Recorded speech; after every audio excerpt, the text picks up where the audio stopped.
Doctor فرقان صاحب، آپ سے میں جاننا چاہوں گا کیونکہ کیجولیٹیز بہت زیادہ ہو چکی ہیں اور ایک پینک کی وہاں پہ فضا ہے، ڈر اور خوف کی بھی فضا ہے، اور آفٹر شاکس کا بھی سلسلہ جاری ہے. تو اس ماحول میں جو لوگ ہیں وہ آپس میں کیسے انٹریکٹ کر رہے ہیں، ایک دوسرے کا سہارا کیسے بن رہے ہیں؟ کیونکہ ہم جب پاکستان میں بیٹھے اپنے بھائیوں کے بارے میں سوچتے ہیں تو یقینی طور پہ ہمیں اس چیز کا بھی احساس ہے کہ جو لوگ اپنے فیملی سے محروم ہو چکے ہیں، گھروں سے محروم ہو چکے ہیں، یہ مشکل وقت ان کے لیے واقعی ایک بڑا چیلنج ہے. ایکچولی دیکھا جائے ترکوں میں جو قومیت پسندی کا جو جذبہ ہے، میرا خیال دنیا میں کہیں بھی ایسا جذبہ نہیں پایا جاتا. یہ ترکوں میں آپس میں محبت، آپس میں ایک دوسرے سے گہرا تعاون کرنے کا شاید ہی دنیا میں ایسی بہت کم مثالیں ملتی ہوں. ترکی ایک دوسرے پہ مرتے ہیں، ایک دوسرے کی مدد کے لیے فوری طور پر بھی. آپ استنبول ایئرپورٹ دیکھیں، آپ انقرہ ایئرپورٹ دیکھیں، وہ فوری طور پر کیونکہ حکومت اعلان کیا جو لوگ ان کی مدد کرنا چاہتے ہیں، جو ایکسپرٹ ہیں، جو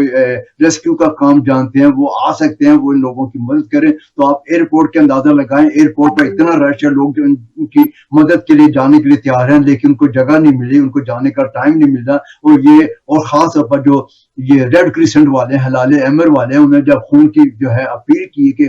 عطیہ دیا جائے خون کا، تو وہاں آپ دیکھ سکتے ہیں کہ لوگ جو ہے وہ ان کے لیے لائنوں میں لگے ہوئے ہیں، خون دینے کے لیے تیار ہیں. یہ جذبہ جو ہے، جذبہ ترکوں میں، یہ جذبہ میرا خیال ہے دنیا میں کہیں بھی اس قسم کا جذبہ نہیں پایا جاتا. جو ایک دوسرے کی مدد کرنے کا جذبہ ہے، جو ایک دوسرے کے ساتھ تعاون کرنے کا جذبہ، جو ایک دوسرے کے ساتھ ہمدردی سے دو الفاظ بولنے کا جذبہ ہے. انہوں نے اپنے دروازے، جو لوگ بھی جہاں جہاں موجود ہیں، انہوں نے اپنے گھر کے دروازے، جو میں ابھی وہی دیکھ رہا تھا کہ سوشل میڈیا پہ لوگوں نے اپیلیں کی ہوئی ہیں کہ آپ آ جائیں، جو لوگ باہر ہیں سڑکوں پر نہیں، ہمارے گھر کے دروازے کھلے ہیں. یہ اس قسم کی مثالیں یورپ میں نہیں دے سکتے، کہیں اور بھی نہیں دے سر سکتے. ہمیں یہ بھی بتائیے گا، جیسے عبد الشکور صاحب ہیں، ان کی تنظیم ہے خدمت فاؤنڈیشن، وہ بہت زیادہ اس کے اندر ایکٹیو ہے. پاکستان کی طرف سے بھی بہت زیادہ امدادی سامان گیا، ہماری جو آرمی ہے، ہمارے سویلینز ہیں، وہ بھی امداد کا سامان پہنچ رہے ہیں. ان لوگوں کو وہاں کتنی حد تک وہ چیزیں پہنچائی جا رہی ہیں اور ٹائملی مینر پہ یہ ہو رہا ہے کہ نہیں ہو رہا، اگر آپ سے میں یہ پوچھوں؟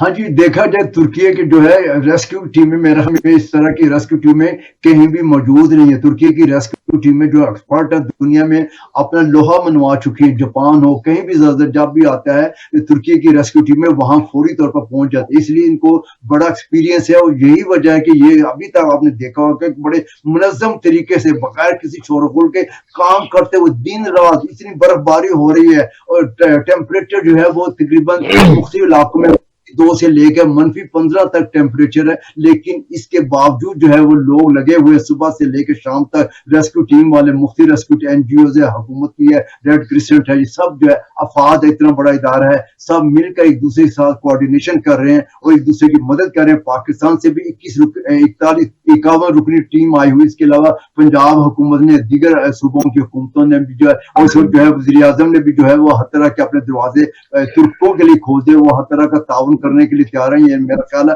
پاکستان سے جو تعاون اس وقت ہو رہا ہے، شاید ہی دنیا میں اس قسم کا تعاون کسی اور ملک کی طرف سے ہو رہا ہو. جی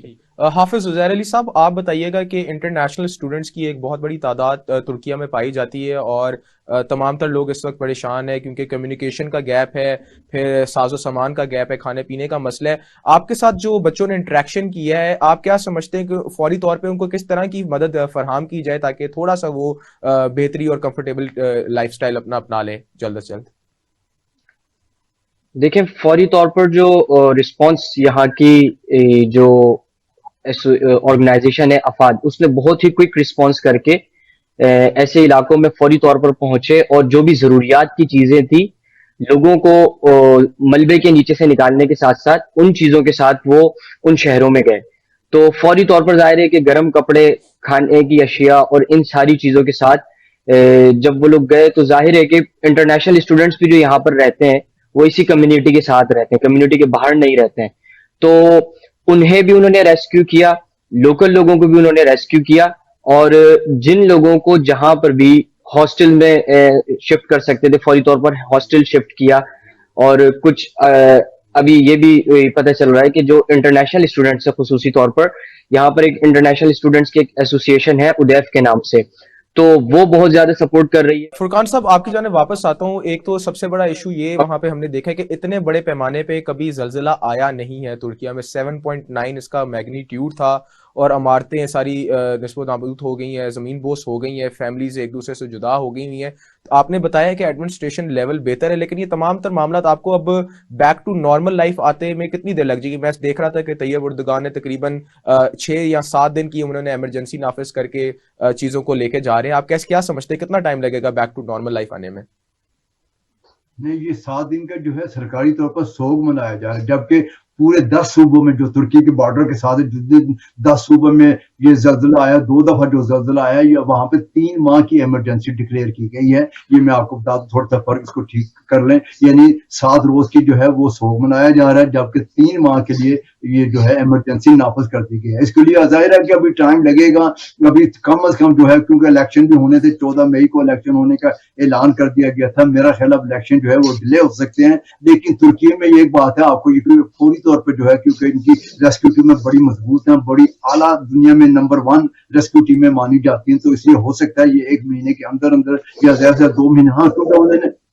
انہوں نے 2 مختلف ہوٹل، کیونکہ یہ آپ نے دیکھا ہوگا جو لوگ یہاں سے نکل رہے ہیں ان کو مختلف ہوٹلز میں اور ہاسٹلز میں، یعنی انطالیہ کے ہوٹل جو 5 اسٹار ہوٹلز ہیں، ایون سب لوگوں نے وہاں پہ ان کو کہا کہ آ سکتے ہیں، ان کو وہاں پہ بھی ان کو بسایا جا رہا ہے. یعنی یہاں ٹرکی میں یہ نہیں ہے کہ ہاں ان لوگوں کو مشکلات پیش آئے گی کہ کھلے عام رہیں گے. ترکی کے صدر اور حکومت ترکی جو ہے اس سلسلے میں بڑی سنسیئر ہے، ان کو پتہ ہے الیکشن بھی آ رہے ہیں، ایسا کوئی کام نہیں کرے گی جس میں ٹائم ضائع ہو. وہ پوری طور پر اقدامات اٹھائیں گے. اور کا صدر رجب طیب ایردوان نے حتائی میں خطاب کرتے ہوئے کہا تھا کہ میں کوئی ایسا گھر نہیں چھوڑوں گا جس کے گھر میں جو ہے ان کو گھر نہ دیا جائے، جن کو نہ گھر میں نہ بسایا جائے. یعنی یہ تقریباً 1 سال کے اندر اندر جو ہے ان سب کو نئے گھروں میں بسا دیا جائے گا. جو گھر برباد ہوئے ہیں، مسمار ہوئے ہیں، ان گھروں کی جگہ ان کا جو ادارہ ہے توکی، وہاں نئے سرے جو ہے وہ گھر بسائے جائیں گے اور ان کو ان گھروں میں بسایا جائے گا. ٹیمپریری طور پر، عارضی طور پر ہو سکتا ہے کنٹینرز وغیرہ میں ان کو بسایا جائے، لیکن 1 سال کے اندر اندر جو ہے ان سب کو نئے گھروں میں شفٹ کر دیا جائے گا. اچھا فرقان صاحب، یقینی طور پہ ایک قدرتی آفت ہے اور جو اس کے مسئلے ہیں وہ اب آفٹر افیکٹس بھی اس کے آئیں گے. مثال کے طور پہ بہت سارے لوگ وہاں پہ کاروبار کے سلسلے میں گئے تھے، زندگی بھر کی جمع پونجی لگا کے جاتے ہیں اور کاروبار ہوتے ہیں چھوٹے موٹے، وہاں پہ شاپس ہوتی ہیں، ریسٹورینٹس بنائے ہوتے ہیں، ان کا بھی ایک نقصان ہوا ہے. اب ان کے لیے کوئی ریلیف پیکج یا گورنمنٹ کی جانب سے ابھی تک بتایا گیا ہے یا کوئی ان کو ریلیف کسی قسم کا پہنچایا جا رہا ہے؟ گورنمنٹ نے فوری طور پر ہر جو متاثرہ فرد ہے اس کے لیے 10,000 لیرے کا جو اعلان کیا ہے، لیکن اس کے علاوہ جو ہے حکومت جو ہے اس سلسلے میں سرکاری طور پر کیبنٹ کا فیصلہ کیا جائے گا کہ جو متاثرین ہوئے ہیں، جن کا کاروبار متاثر ہوا ہے، ان کو لازمی طور پر جو ہے وہ قرضہ دیا جائے گا. یہ قرضے سے مراد یہ ہے کہ کوئی اس پہ ٹیکس وغیرہ نہیں لگایا جائے گا. ان کو بہت جسے کہتے ہیں کہ نومینل قسم کے چارجز لیتے ہوئے ان کے قرضے مختصر عرصے کے لیے، ہو سکتا ہے 10 سال کے لیے ہو یا 15 سال کے لیے ہو. ابھی تک اس سلسلے میں کوئی اعلان نہیں کیا گیا، لیکن یہ حکومت ترکی کا ایک ہمیشہ یہ رہا ہے کہ وہ کسی کو بھی جو ہے ایسے نہیں چھوڑتی کہ کم از کم جو ہے وہ اپنی ان کی لائف تباہ ہو جائے، برباد ہو جائے، ان کا ہمیشہ خیال رکھتی ہے. تو اسی چیز کا مد نظر رکھتے ہوئے ان کے لیے لازمی طور پر اقدامات کر رہی ہے. اور اس سلسلے میں کیبنٹ کی میٹنگ بھی ہے تاکہ لوگوں کو جو کچھ بھی کرنا پڑے، جو کاروباری افراد ہیں ان کے لیے کچھ نہ کچھ کیا جائے ضرور. جی ٹھیک ہے. زہر علی خان صاحب، آپ بتائیے گا، جو اسٹوڈنٹس ہیں وہاں پہ جابس بھی کر رہے تھے، پارٹ ٹائم جابس بھی کر رہے تھے، اسکالرشپس بھی آئے تھے، اب ایجوکیشن کا تو تھوڑا سلسلہ سسپینڈ ہو گیا ہوگا، ان کے اسٹیٹس کا ان کو ذرا ایشو ہوگی، اس سے متعلق اگر آپ بتا دیں تاکہ جو ہمارے تھرو دیکھنے والی فیملیز ہیں جن کے بچے وہاں پہ پڑھ رہے ہیں وہ تھوڑے سے ان کو سیٹسفیکشن مل جائے. دیکھیں، ایک چیز تو میں بڑے وثوق سے کہہ سکتا ہوں کہ جتنے بھی یہاں پر پاکستانی اسٹوڈنٹس ہیں ان کو جو یہاں کی گورنمنٹ ہے اور جو یہاں کے لوکل لوگ ہیں، اسپیشلی جو کمیونٹی ہے، وہ ان کو اکیلا نہیں چھوڑیں گے کسی بھی صورت میں، جو وہاں پر موجود ہیں زلزلہ زدہ علاقوں میں. اور خصوصاً جو یہاں پر پاکستانی کمیونٹی ہے اور ہم لوگ جو دوسرے شہروں میں بیٹھے ہوئے ہیں، مسلسل طور پر ان لوگوں سے رابطے میں بھی ہیں. تو آپ کے توسط سے اگر یہ پیغام پاکستانی اسٹوڈنٹس کی فیملیز کو جو وہاں پر موجود ہیں یہ چلا جائے کہ آپ نے اس حوالے سے پریشان نہیں ہونا، جو کچھ بھی ہو رہا ہے انشاءاللہ تعالیٰ اپنی طرف سے کرنے کی مکمل طور پر کوشش کر رہے ہیں. اور پاکستانی کونسلیٹ اور پاکستانی ایمبیسی بھی اس حوالے سے بہت زیادہ ریجڈ ہے اور وہ بھی کوشش کر رہی ہے کہ جن بچوں کو وہاں سے ایویکویٹ کیا جا سکتا ہے وہ کروا لیا جائے. تو اس میں بالکل بھی پریشان ہونے والی بات نہیں ہے. انشاءاللہ تعالیٰ یہ ایک وقت ہے اور میرا خیال یہ ہے کہ 7-8 دن 10 دن تک جو ایک ٹراما کی سچویشن ہے اس سے ہم سب نکل جائیں گے. اور پھر یہ کہ جو اب ڈیولپمنٹس کا کام ہے اور پھر ان کی ریہیبلیٹیشن کا جو کام ہے ان علاقوں کی، وہ شروع ہو جائے گا. تو اس میں یہ ہے کہ تھوڑا سا ہمیں پینک نہیں ہونا چاہیے، اور ہماری جو فیملیز جو پاکستان میں جو ہمیں دیکھ رہے ہیں ان کو بس یہی کہنا چاہیں گے کہ آپ لوگ بالکل بھی پینک نہ ہو، کیونکہ یہاں پر جو پاکستانی کمیونٹی ہے وہ ایک دوسرے کے ساتھ اٹیچ ہے، ایک دوسرے کا خیال رکھتی ہے، ایک دوسرے کے ساتھ رابطے میں ہے. اور جب آپ کسی بھی دوسرے ملک میں ہو، اور کسی دوسرے ملک میں ہو اور جب ترکی میں ہو، تو بالکل بھی اس حوالے سے پریشان نہیں ہونا چاہیے. ٹھیک ہے. فرقان صاحب آپ بتائیں کہ پاکستانی کونسولیٹ، پاکستانی ایمبیسیز کتنی ایکٹیو نظر آتی ہیں آپ کو، صرف پاکستانیوں کے ساتھ نہیں بلکہ باقی بھی جتنے ہمارے برادر ممالک کے لوگ وہاں پہ پائے جاتے ہیں ان کے ساتھ ان کا انٹریکشن آپ کو وہ ویزیبل نظر آ رہی ہے پورے اس ایٹماسفیئر میں؟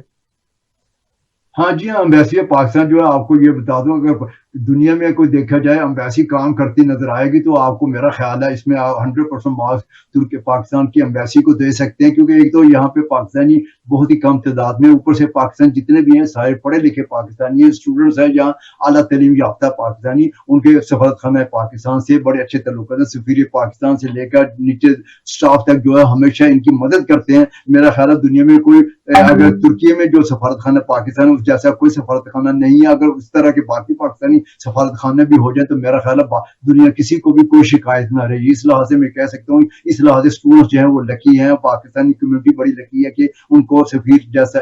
سفیر اور دیگر اسٹاف جو سفارتکار جو ملے ہیں وہ ہمیشہ ان کی کیئر کرتے ہیں، خود جاتے ہیں، ان کو ہر طرح کا تعاون فراہم کر رہے ہیں، اور جو بھی کونسلیٹ جنرل ہے وہ بھی ہر طرح کا وہاں پہ ہر طرح کا معاملے کو دیکھ رہے ہیں، ہر طرح کا تعاون. یعنی اس لحاظ سے آپ کو کسی قسم کا خدشہ یا اندیشہ نہیں ہونا چاہیے کہ سفارت خانہ پاکستان کی مدد نہیں کرے گا. میرا خیال ہے جو کچھ وہ کر سکتے ہیں ڈیفینیٹلی کر رہے ہیں. اچھا عزیر صاحب آپ بھی تھوڑا سا بتائیں کہ جو لوگ انڈیویجول لیول میں اس وقت پاکستان ہے بیٹھے ہیں اور چاہتے ہیں کہ اپنے بھائیوں کی مدد کر سکیں ترکیہ اور شام میں بیٹھے، کیا ان کو وہ ڈونیشن کے پلیٹ فارمز ہیں جہاں پہ وہ کر سکتے ہیں؟ ایمبیسی کو اپروچ کریں، یونیورسٹیز کو اپروچ کریں، یا کوئی ایسی تنظیم؟ الخدمت کا تو ہمیں پتہ ہے بہت زیادہ ایکٹیو ہے، عبدالشکور صاحب وہاں پہ ابھی بھی امدادی کارروائیوں میں ہمیں مصروف نظر آ رہے ہیں، لیکن جو لوگ یہاں پہ بیٹھے ان کو وہ مدد کرنا چاہتے ہیں لیکن ان کے پاس فی الحال میرے خیال سے کوئی ڈائریکشن اگر آپ ان کو بتائیں بہتر انداز سے مدد کر پائیں گے.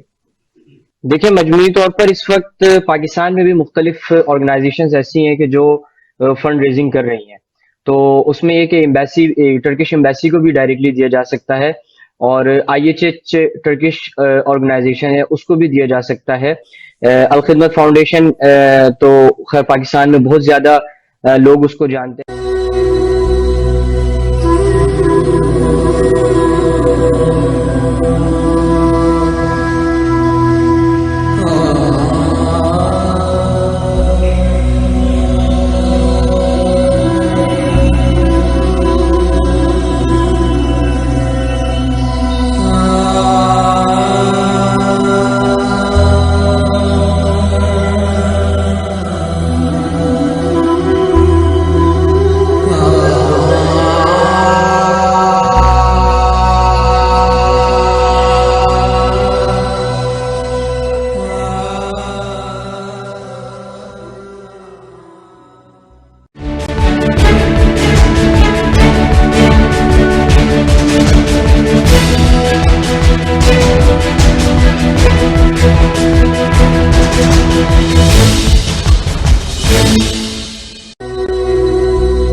ویلکم بیک ناظرین، آپ کو اپنی اسپیشل ٹرانسمیشن میں ایک دفعہ پھر خوش آمدید کرتے ہیں، اور ہم آپ کو آگاہ کر رہے ہیں ترکی اور شام میں جو بدترین زلزلے کی صورتحال کی وجہ سے اس وقت پوری دنیا میں